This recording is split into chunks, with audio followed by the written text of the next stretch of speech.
오늘 말씀은 성경대로 이루어진 예수님의 부활이라는 제목입니다.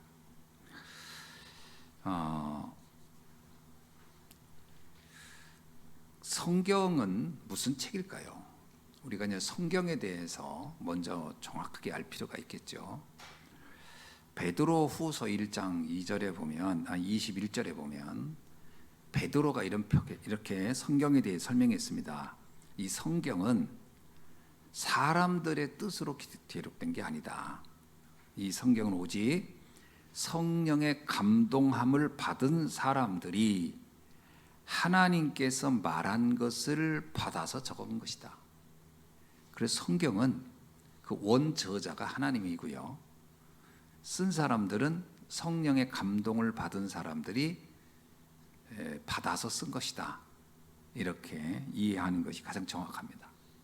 자, 그럼 구약 성경과 신약 성경은 어떻게 다를까요? 구약 성경은 창세기부터 말라기까지를 구약 성경이라고 하고, 신약 성경은 마태복음에서부터 계시록까지를 신약 성경이라고 할 때, 구약 성경은 하나님이 오래전에 했던 약속의 책입니다. 그래서 그걸 구약이라고 하는 겁니다.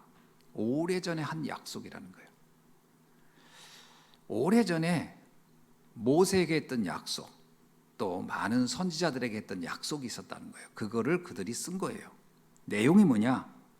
핵심은 그리스도가 언젠가 오실 것이다 라고 하는 예언의 책입니다.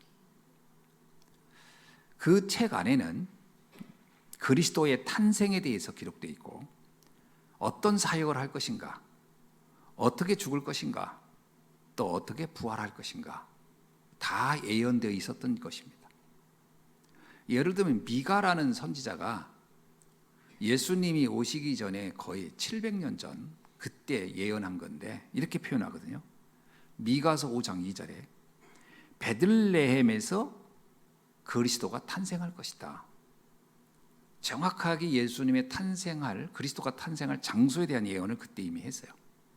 그때 당시 베들레헴은요, 사실은 어찌 보면은 아직 어떤 도시나 지역이 형성되기도 전의 지역이었습니다. 그런데 그곳에 올 것이다 라고 얘기를 했어요. 스가랴 9장 9절에는 이렇게 예언되어 있어요. 그 그리스도는 나귀를 타고 예루살렘에 입성하여 죽을 것이다. 예수님은 그대로 그 일대로 됐잖아요. 이사야 53장 5절로 6절에는 또 이런 예언이 있어요. 그리스도는 이 땅에 와서 온 인류의 죄와 상처와 아픔과 모든 질병의 문제를 떠안고 그는 대속제물로 죽을 것이다.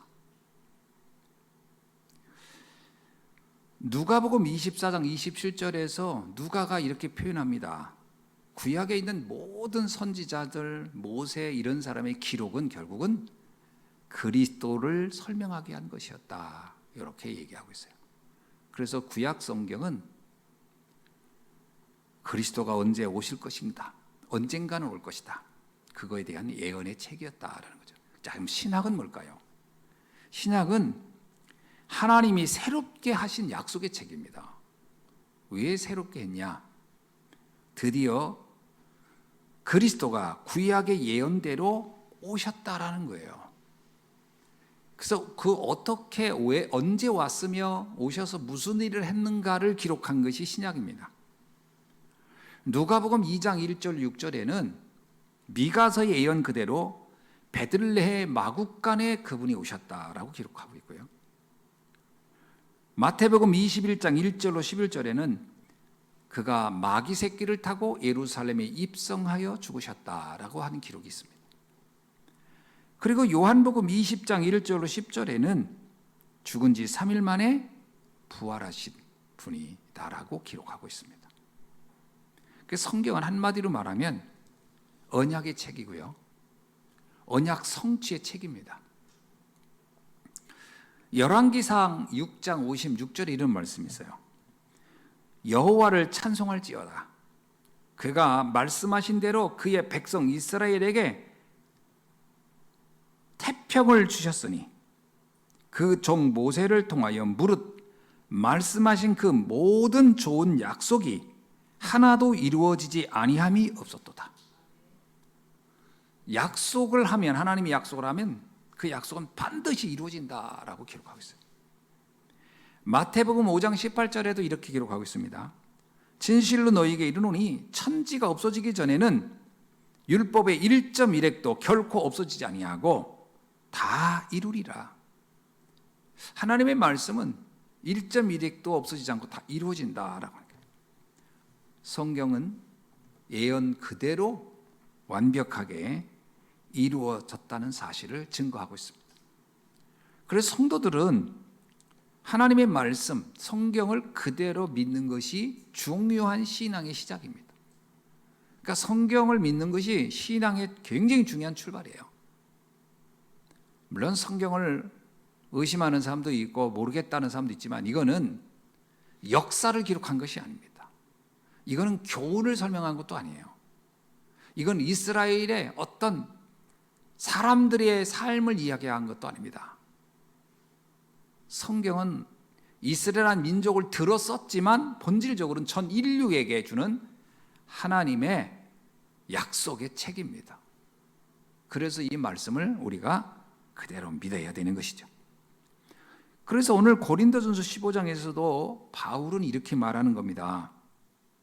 형제들아, 내가 너희에게 전한 복음을 너희에게 알게 하노니 이는 너희가 받은 것이요 또 그 가운데 선 것이라. 너희가 만일 내가 전한 그 말을 굳게 지키고 헛되이 받지 아니하였으면 그로 말미암아 구원을 받으리라. 내가 전한 그 말이 뭐죠? 성경의 말씀입니다. 성경의 말씀을 그대로 지키고 믿으면 구원을 받을 것이다. 그러면서 말하기를 내가 너에게 말한 내용이 두 가지가 있다는 거예요. 하나는 뭐죠? 성경대로 그리스도께서 우리 죄를 위하여 죽으셨고 또 장사 지낸 바 되었다가 성경대로 사흘 만에 다시 살아난 이야기다라는 거예요. 그래서 성경의 가장 중요한 주제는 예수님이고 예수님이 그리스도라는 것을 나타내는 가장 중요한 사건이 두 가지입니다. 하나는 뭐죠? 죽으심과 부활인 거예요. 그래서 죽음이 이해 안 되면 부활도 이해가 안 돼요. 그래서 죽으심과 부활은 하나의 연결되어 있는 중요한 내용들입니다. 예수님이 왜 죽었으며 예수님은 왜 부활했는가라는 것이죠. 그러려면 우리가 먼저 예수님이 왜 그리스도로 세상에 오셨는가 하는 이유부터 알아야 돼요. 왜 왔죠? 예수님은 이 땅에 왜 왔을까요? 본래 인간은 에덴의 축복을 누리며 살도록 창조됐습니다. 이게 인간의 본래의 삶이에요. 에덴의 삶이 뭐죠? 하나님이 인간을 위하여 모든 것을 준비했다가 누리게 한 거예요. 창세기 1장 27절과 2장 8절에 보면 2장 8절에 보면 하나님은 인간에게 에덴에서의 모든 축복을 다 누리도록 하셨다라는 겁니다. 에덴의 삶은 사람이라면 누구나 본질적으로 누릴 삶의 본질적인 모습이에요. 한마디로 말하면 행복한 삶이 본래의 인간의 본질이라는 거예요. 인간은 행복해야 되는 거예요. 여러분, 만물의 창조, 만물의 피조물 중에 가장 으뜸인 만물의 영장이라고 하는 인간이 동물보다 불행하게 산다? 있을 수가 없는 거죠. 모든 걸 다 다스리고 지배할 수 있는 능력을 가진 인간이 불행하다는 것은 이건 말이 안 되는 얘기입니다. 생각해 보세요. 우리가 개를 보면서 난 개 인생이 행복하다. 이게 있을 수 없는 거잖아요. 호랑이를 보면서 호랑이가 나보다 행복하다. 이거 있을 수가 없는 겁니다. 그래서 인간은 동물원에다가 모든 동물을 다 잡아놓고 보면서 즐길 수 있는 존재예요. 그런데 그 인간의 삶이 어느 순간 완전히 무너졌다는 거예요. 사단에게 속아서 죄를 짓고 하나님과 분리되면서 하나님을 떠나면서 에덴의 모든 축복을 다 상실했다라는 겁니다. 이것을 성경은 근원 문제라고 하고 원죄라고 합니다. 원죄는 단순히 교리적 죄가 아니에요. 원죄는 인간의 근원인 행복을 상실한 문제예요. 굉장히 문제가 심각한 겁니다. 이 원죄를 가볍게 보면 안 돼요. 마치 물고기가 물을 떠난 것 같이, 나무가 흙을 떠난 것 같이 인간이 모든 삶의 토대가 되는 근원이 되는 곳을 떠났다라는 겁니다. 이것이 원죄가 주는 심각성을 말하고 있습니다. 그래서 인간이 아무리 몸부림을 쳐도요, 신기하게도 참 행복을 누릴 수 없다라는 거예요. 꿈을 이루면 행복할 것 같습니까? 신기하게도 그렇지 않습니다. 어떤 운동선수가 나는 미국에 있는 프로야구에 진출하는 게 내 꿈이다 그랬어요. 자, 그리고 갔어요. 그럼 행복해야 되잖아요. 가서 우울증에 걸립니다. 자기의 생각대로 그런 실력이 나오지 않는 거예요. 슬럼프가 옵니다. 그럼 우리가 생각할 때 꿈을 이뤘으면 행복해야 되잖아요. 인간은 그렇지 않다라는 거예요. 우리가 어떤 목표를 이뤘습니다. 그러면 그 순간에는 만족이 오지만 그거는 잠깐입니다. 그건 마치 솔로몬 왕이 말한 것처럼 손 사이를 빠져나가는 바람처럼, 움켜쥔 것 같은데 빠져나가는 모래처럼 잠깐의 느낌이 있을 뿐이지 나에게 참된 행복을 주지 않는다라는 거예요. 왜 그렇게 됐을까요? 근본을 잃었기 때문에 그렇습니다. 행복의 토대를 상실했기 때문에 그런 거예요. 그래서 인간은 에덴의 축복을 알지만 누릴 수 없다라는 거예요. 이게 비극인 겁니다. 그래서 하나님이 이 에덴의 축복을 회복할 답으로 그리스도를 보내주신 겁니다. 왜 그리스도냐? 에덴의 축복과 깊은 관련이 있는 거예요. 에덴 동산에서 사단에게 속아서 아담과 하와 첫사람이 떠났을 때 준 말씀입니다. 창세기 3장 15절. 여자의 후손이 와서 뱀의 머리를 짓밟을 것이다. 이건 무슨 말이죠? 뱀의 머리를 짓밟는다는 얘기는 그냥 눈에 보이는 뱀을 어떻게 우리가 밟은다는 말입니까? 그게 아니에요. 사단의 그 메시지를, 그 메시지의 본질이 얼마나 허망한지, 사단의 메시지가 얼마나 우리를 속이고 있는지를 만천하에 알려주겠다라는 거예요. 더 이상 사단이 인간을 가지고 농락하지 않도록 하겠다라는 거예요. 사단의 메시지의 핵심이 뭐죠? 네가 노력하면 행복을 얻을 수 있어. 네가 최선을 다하면 너는 행복해질 수 있어 라고 하는 거예요. 그게 사단의 메시지예요. 그런데 실제로 그렇게 되지 않습니다. 그럴듯한데 안 돼요. 인간은 노력한 만큼 안 되잖아요. 절망이 큽니다. 낙심도 크고. 인간은 그런 존재예요. 자기 의지대로 했는데 안 되잖아요. 그러면 거기에서 오는 좌절감은 배가 됩니다. 그런데 그게 100% 돼야 되는데 안 돼요. 그 또 하나 됐다고 합시다. 그러면 그게 또 완벽한 행복이냐? 또 다른 문제가 나를 기다리고 있는 거예요. 그래서 이것은 교묘한 거짓말인 거예요. 그리스도를 아는 순간 이게 왜 거짓말인지를 알게 될 것이다 라는 거예요. 아, 그래서 우리는 속았구나. 쓸데없는 인생을 낭비하며 세월을 낭비하며 달려왔구나. 세상의 그 영웅 호걸들이 죽으면 어떻게 끝납니까? 비참하게 그냥 죽고 말아요. 인간은 숨이 끊기는 날 아무 가치가 없어요. 그러니까 영원한 걸 준비하지 않으면 절대 안 되는 거예요. 노아의 홍수 시대에 주신 말씀입니다. 창세기 6장 14절. 너를 위하여 방주를 만들라. 그렇습니다. 너의 자손을 위하여 방주를 만들라. 노아 시대에 사람들은 자기가 하고 싶은 대로 했다고 했어요. 자기의 원하는 대로 했다고 합니다. 그러나 계획하고 생각하는 게 다 악했다. 하나님의 뜻과 아무 상관이 없이 살았어요. 그래서 하나님이 안 되겠다 싶어서 만들어주신 답이 구원의 방주입니다. 족장시대에 주신 말씀이 뭐죠? 내게 보여줄 땅으로 가라 합니다. 창세기 12장 1절로 3절이죠. 내게 보여줄 땅으로 가라.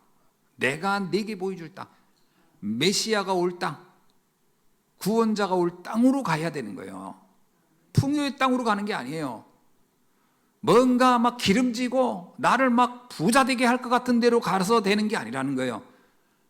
그 조카 롯이 착각하고 풍요로운 땅을 찾아갔어요. 그것이 행복이 있을까 봐. 아브라함과는 완전히 반대되는 땅을 간 거예요. 하나님이 지시할 땅이 아니라 자신이 보기에 좋은 땅으로 갔어요. 어떻게 됐습니까? 전쟁에 휘말려서요, 포로가 되어 끌려갔어요. 사람들은 좋은 걸 서로 다 알아요. 아, 저게 돈 되겠네. 달려듭니다. 전 세계에요, 전쟁이 일어난 나라 가만히 보세요. 석유 나는 나라에서 전쟁이 다 일어나는 거예요.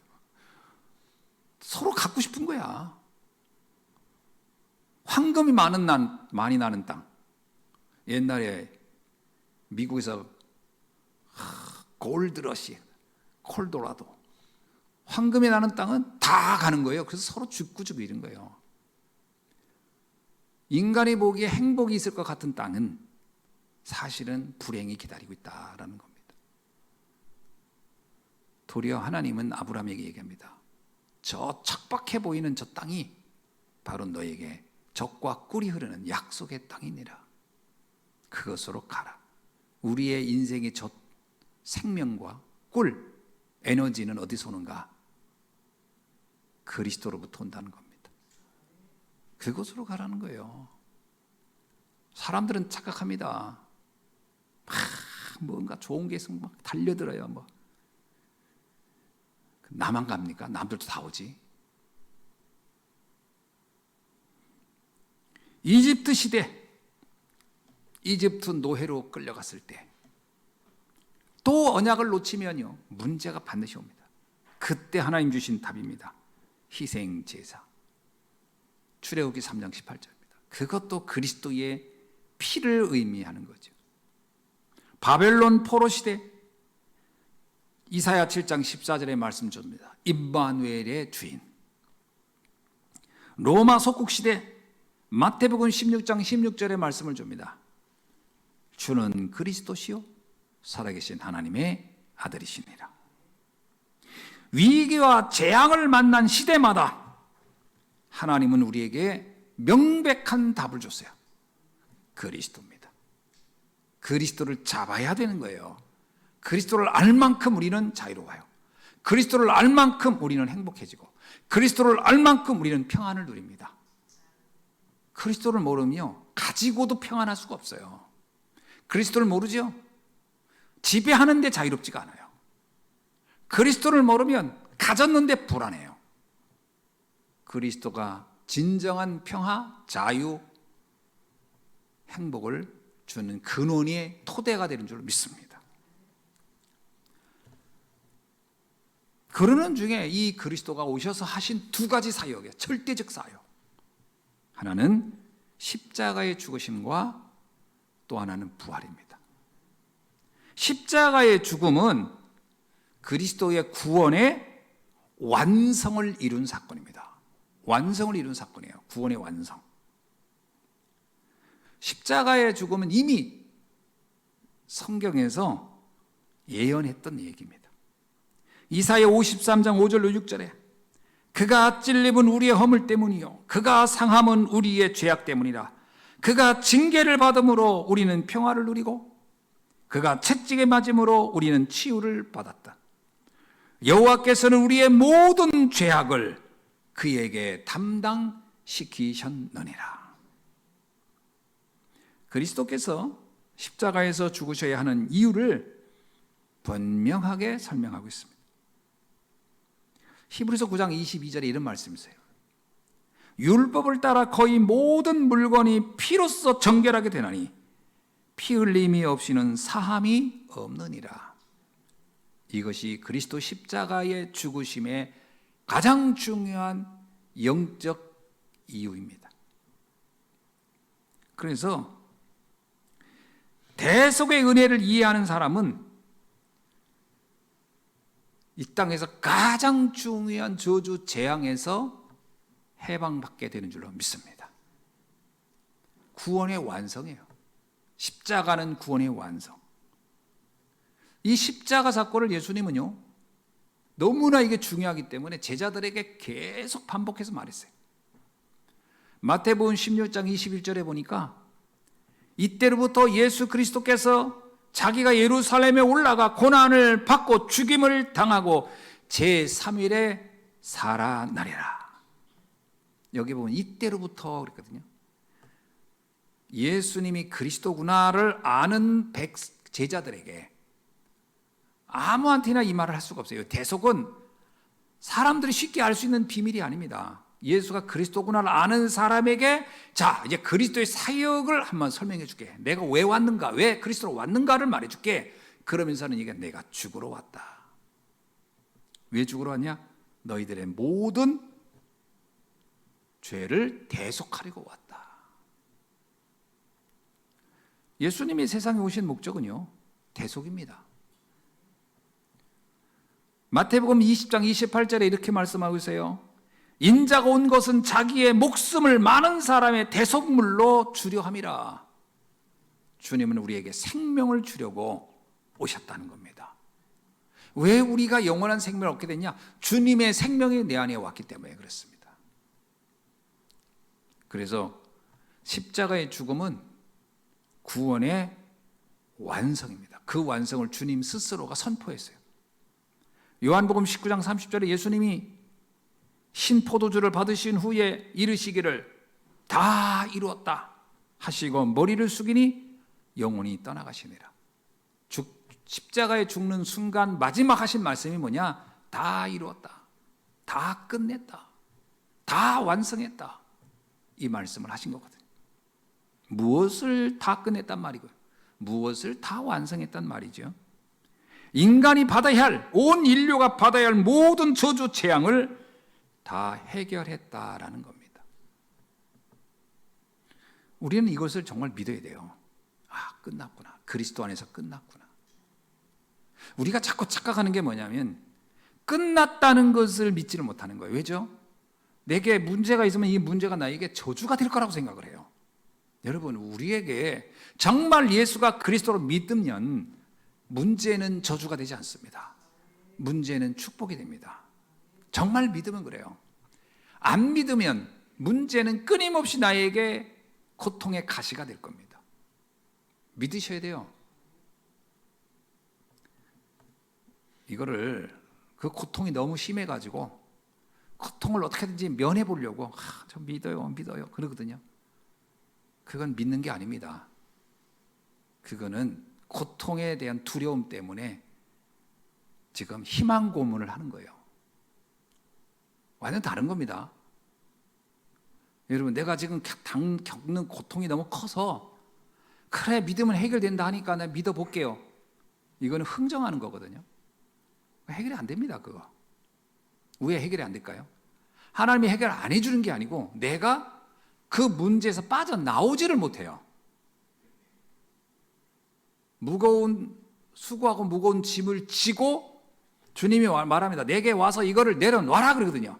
근데 이걸 안 내려놔요. 어깨 메고 나는 힘들어요 주님. 어떻게 하면 돼요? 그래요. 주님은 내려놔 그래요. 못 내려놓겠습니다. 불안해서. 저는 이거 내려놓으면 저 죽을 것 같아요. 그래요. 주님이 이럽니다. 그냥 내려놔 죽지 않으니까. 그럼 어떻게 하라는 얘기예요? 모든 수고와 무거운 짐을 주께 맡겨 버리고 나는 주님이 내게 원하는 것이 무엇인지를 집중하는 겁니다. 이게 굉장히 중요한 거예요. 그럼 목사님, 그 문제는 어떻게 할까요? 문제는 주께서 해결하시는 겁니다. 어떻게 해결하나요? 제가 막 은행도 찾아가야 되고 상대방 붙잡고 설득 다 해야 되고 막 그래야 되지 않습니까? 여러분, 문제의 근원자가 해결자가 하나님이 맞고 그리스도가 맞는다면 우리는 내게 주어진 일을 그냥 담담하게 하면서 기다려보는 거예요. 굉장히 중요한 겁니다. 기다리는 겁니다. 하나님이 어떻게 하는지. 그리고 나는 내 할 일을 해야 돼요. 그 문제를 붙잡고 밤을 새면서 고민하고 걱정하고 건심하고 울고 해봐요. 문제가 해결되기 전에 내가 먼저 죽습니다. 문제는요, 신기하게도 내가 문제를 놓고 주를 바라보면 문제는 점점 작아지고 사라져요. 근데 내가 주를 바라보지 않고 문제를 보면 문제는 점점 커집니다. 신기하죠? 문제를 보세요. 문제는 자꾸 커져요. 주를 바라보세요. 그 예수님이 그러잖아요. 너는 무엇을 먹고 마시고 입을까? 이 얘기는 단순한 얘기가 아니에요. 우리의 지금 고통당하는 원인이 먹고 마시고 입는 문제잖아요. 그냥 단순히 좀 더 좋은 거 먹을까? 좀 더 누릴까? 이 얘기가 아니란 말이에요. 그런데 거기에 네가 마음을 담으면 그 문제는 너를 끊임없이 수렁으로 널 끌고 들어갈 것이다 라는 거예요. 영원히 해결이 안 됩니다. 주님을 바라봐야 돼요. 흑암이 꺾여야 돼요. 어느 날 이런 고백이 나와야 돼요. 주님이 하셨구나. 내가 몸부림치면 주님이 했단 말을 못하게 됩니다. 내가 했지. 적군이 쳐들어올 때 하나님이 그렇게 얘기합니다. 너희 중에 많은 군인들 다 돌려보내라. 나는 오직 하나님의 능력을 믿겠다라는 사람 300명만 남겨놓고 다 돌려보내. 상대방이 수만 명이라도 그건 문제가 안 돼. 이게 우리가 문제를 바라보는 방식이어야 돼요. 십자가의 주님은 다 끝낸 겁니다. 우리가 고난으로 죽어가도록 만들지 않았다니까요. 이 고난을 능히 정복할 수 있는 힘을 주님은 주신 줄로 믿습니다.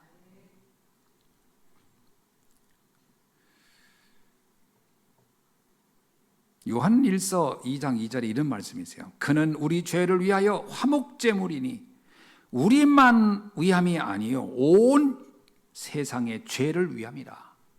주님의 십자가의 대속은 전 인류의 모든 사람에게 동일한 은혜가 임하는 사건이라는 거예요. 믿으셔야 됩니다. 그래, 주님이 내 문제를 아시지. 그렇다면 나는 내가 할 일이 뭔가? 나는 이 말씀 붙잡고 여기에 내가 집중하리라. 그거는요, 종이 한 장 차이처럼 굉장히 다른 것 같지만, 좀 비슷한 것 같지만 완전히 다른 얘기입니다. 많은 성도님들이 사실은 두 쪽을 다 잡고 있는 거예요. 믿음과 두려움. 주님은 두려움을 놓으라는 얘기입니다. 염려를 놓으라는 얘기예요. 다 내게, 나에게 맡겨버리라고 그런 거예요. 붙잡고 있지 말라는 거예요. 그게 가능한가요? 그래서 성경을 보시기 바랍니다. 성경에는 다윗에게 사울이 죽이려고 달려들었어요. 이게 얼마나 위급한 상황입니까? 사울 왕이 죽이려고 군인을 이끌고 왔다니까요. 일개 목동한테. 그때 다윗이 이런 얘기합니다. 여호와는 나의 목자시니 나는 부족함이 없다. 1000만인이 나를 둘러쌀지라도 나는 여호와로 인하여 안연하리라. 나는 그냥 편안하다. 상관없다는 거예요. 그러면 다윗이 그러면 사울 왕한테 그러면 저 죽여주세요 하고 갔냐? 그렇진 않아요. 다윗은 잠시 몸을 피합니다. 그러나 피한 것이 불행하다고 생각하거나 나 큰일 났구나, 난 망했구나 이렇게 생각 안 했어요. 내가 할 일이 뭐지?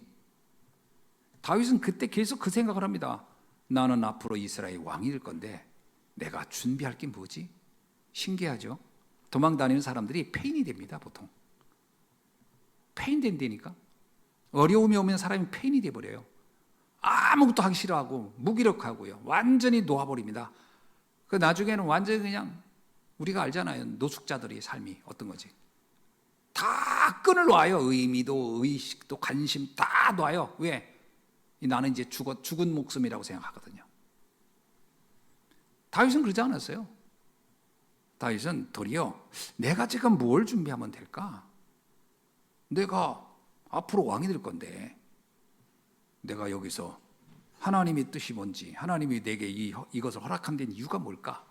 나는 이걸 찾고 응답받아야 되겠다. 완전히 달랐어요. 무너지지 않았다니까요. 보통 사람들은 거의 99.9%가 무너져 버립니다. 요셉 보세요. 무너집니다. 사람들 그렇게 되면 이미 스스로 폐인되어 갑니다. 인생의 꿈이고 뭐고 다 나는 이제 끝났어. 이제 나에게는 남은 건 이제 죽음밖에 없어. 난 절망이 내 인생이야. 스스로 다 무너져 간다니까. 그럼 얼굴부터가요. 삭는다고 그러죠. 삭는다고. 10대인데도 얼굴이 삭아버려요. 그래서 얼굴이 완전히 막 그런 거 있잖아요. 젊은데 애가 막 완전히 노인네처럼 돼 있는 거예요. 삭아버린다니까. 자가 스스로 그냥 자기를 죽여버리는 거예요. 다윗은 그 생각을 했습니다. 하나님이 허락된 거라면 여기 하나님 계획이 있다. 그렇다면 이것을 내가 누려야 되겠다.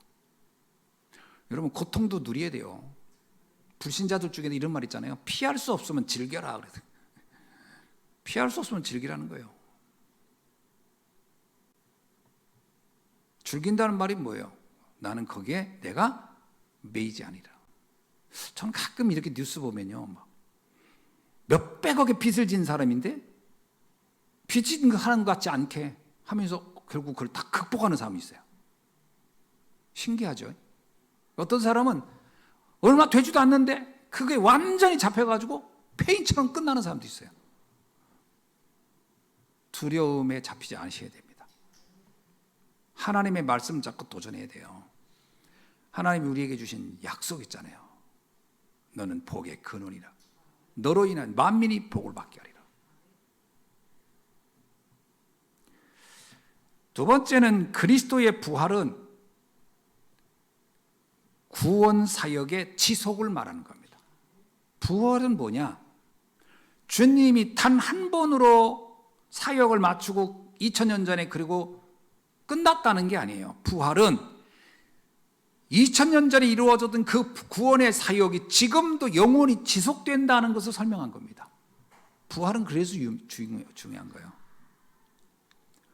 주님의 부활은 사망 권세를 이긴 겁니다. 여러분 우리는 이렇게 생각해요. 죽음이면 끝이라고 보거든요. 주님은 그렇게 보지 않았습니다. 죽음은 끝이 아니고 새로운 시작이라는 거예요. 왜? 우리에겐 부활이기 때문에. 스데반을 보세요. 스데반은 순교했지만 끝이었나요? 아니에요. 스데반은 지금도 2000년을 넘어서 스데반의 역사는 계속되고 있는 거예요. 사망은 결론이라고 하지만 종결이라고 하지만 부활은 시작이라고 하는 겁니다. 우리는 새로운 시작을 하는 사람들이에요. 이미 새로운 시작을 향해 가고 있는 사람들이에요. 예수님의 부활은 사망이라는 사단의 가장 큰 무기를 완전히 박살낸 겁니다. 그렇다면 우리는 죽음을 두려워하면 안 돼요. 죽음은 두려움의 대상이 아닙니다. 우리는 죽인다고 죽을 존재가 아니라니까. 두 번째, 예수님의 부활은 모든 성도들의 부활의 첫 열매입니다. 믿으셔야 돼요. 우리는 부활이 약속된 존재라는 거예요. 우리는 부활이 약속된 존재예요. 예수님의 부활은 지금도 구원의 역사가 지속되고 있다고 하는 말씀입니다. 지금도 구원의 역사는 지속되고 있는 거예요. 여러분, 사람들이 가장 많이 쓰는 말이 이겁니다. 죽을 것 같다라는 말을 써요. 그건 뭐 종교를 얘기하거든. 나는 끝날 것 같아. 주님은 말합니다. 아니야, 너는 시작하는 거야. 요셉이 형들에게 죽임을 당할 뻔했다가 노예로 팔려간다 그러면 어떻게 해요? 아, 쟤는 끝났어 라고 하죠. 아닙니다. 요셉은 그게 시작이었어요. 다윗을 사울왕이 죽이려고 했습니다. 그냥 괴롭힌 게 아니에요. 죽이려고 했어요. 사람들은 이제 다윗은 끝났어 라고 그랬어요. 아닙니다. 다윗은 그게 그의 인생의 시작이었어요. 이게 부활신앙입니다. 우리는 끝이 없어요. 지속되는 겁니다. 응답이 지속되는 거예요. 그래서 여러분, 남들은 우리에게 야, 너 끝났어, 큰일 났어 라고 하는 게 그건 불신자가 볼 때 시선이에요. 우리는 아닙니다. 아니야, 이게 시작이야. 예수님이 말하잖아요.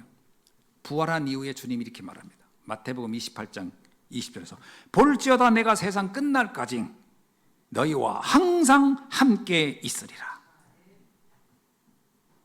자, 결론입니다. 십자가 대속의 은혜와 부활을 체험한 제자들은 어떻게 됐을까요?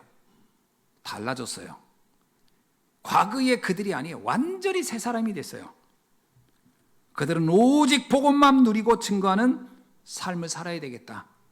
이렇게 방향을 잡아버렸어요. 여러분, 방향이 중요합니다. 나는 오직 복음을 누리고 복음을 전하는 삶을 살겠다. 이건 나에게 가장 가치 있는 삶이다라고 결론을 내는 거예요.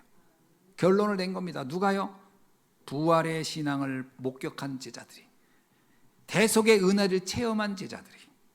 두 번째입니다. 그들은 복음 전하는 교회가 너무나 소중하다는 걸 알았어요. 그래서 교회를 지키는 일에 우리는 가장 많은 관심을 두릴 것이다. 이렇게 된 거예요. 뭐 교회를 해서 순교하라 이런 말이 아니고 교회를 가장 가치 있는 것으로 그들은 여기기 시작했다는 거예요. 세 번째입니다. 그들은 복음 전하는 주의 종과 함께하는 것을 가장 가치 있는 것이라고 여기기 시작했어요. 이게 초대교회 성도들이 삶을 승리로 만들어내는 구체적 방법이었어요. 여러분, 우리 삶을 어떻게 해야 구체적으로 승리할 수 있을까요? 잘 생각해 보세요. 복음을 누리고 전하는 것에 순위를 두는 거예요. 교회의 축복을 누리는데, 교회의 가치를 두는데 순위를 두는 거예요.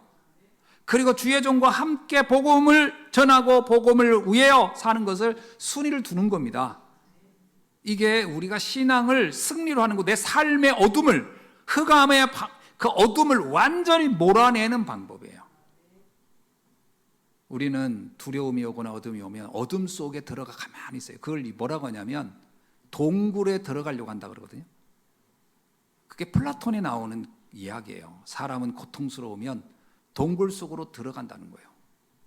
그러나 동굴은 그를 더 죽게 한다는 거예요. 왜요? 동굴은 음침하며 습하고 어둠 속에 있어서 자기의 과거와 상처에 더 집중한다는 거예요. 여러분, 사람이 아픔이 오면요, 자꾸 동굴 속으로 들어가려고 하거든요. 그게 죽는 현장입니다. 그러면 안 돼요. 그리고 동굴에 뼈만 남아있잖아요. 아픔이 오면 어디로 가야 돼요? 태양을 향해 나가야 돼요. 빛을 향해 나가야 돼요. 그러면 거기서 내 몸이 회복이 되는 거예요. 우리가 어려움이 오고 아픔이 오면 어디로 가야 돼요? 말씀의 빛으로 가야 돼요. 강력하게 말씀의 향을 달려가야 됩니다. 근데 사람들은 반대로 자꾸 동굴로 들어가려고 하는 거예요. 어떤 상담가는 그러더라고요. 남편이 힘들고 곧 괴로워하고 어려워서 동굴 속에 들어가면 그냥 놔두라는 거예요. 나중에 뼈만 남아요. 그러면 백골만 남는다니까. 동굴 속에 들어간다는 얘기가 뭐예요? 내비두라는 얘기인데, 여러분, 사람이 가만히 있잖아요. 우울해지는 겁니다. 우울증 걸린 사람이 텐트 뛰기 커튼 치고서 그리고 가만히 방에 앉아 있어요. 그리고 훌쩍거리고 그 백골 되는 겁니다. 그러다가 커튼을 확 치고 태양을 향해 나가야 돼요. 말씀을 향해 막 나가야 돼요. 너무 답답하다, 힘들다, 말씀으로 와야 됩니다. 그 말씀에 힘을 얻고, 그래 내가 이렇게 무너질 사람이 아니다. 내가 성경에 나와 있는 인물처럼 그렇게 나는 패배자가 될 수는 없다. 여러분, 문제 앞에서 복음 놓치면 패배자 됩니다. 그러나 언약을 딱 잡으면 반드시 승리자가 됩니다. 우리는 최후 승리자의 길을 가야 할 사람인 줄로 믿습니다. 예수님 말하잖아요. 두려워하지 말라. 세상이 너를 이기지 못하리라. 내가 세상을 이겨노라. 너도 세상을 이길 것이니라. 기도하겠습니다. 하나님 감사합니다. 오늘 주신 말씀 붙잡고 성경대로 이루어진 주님의 죽으심과 부활을 오늘 모든 성도님들이 언약으로 붙잡고 누리는 귀한 시간 되게 하여 주옵소서. 주 예수 그리스도의 이름으로 기도하옵나이다.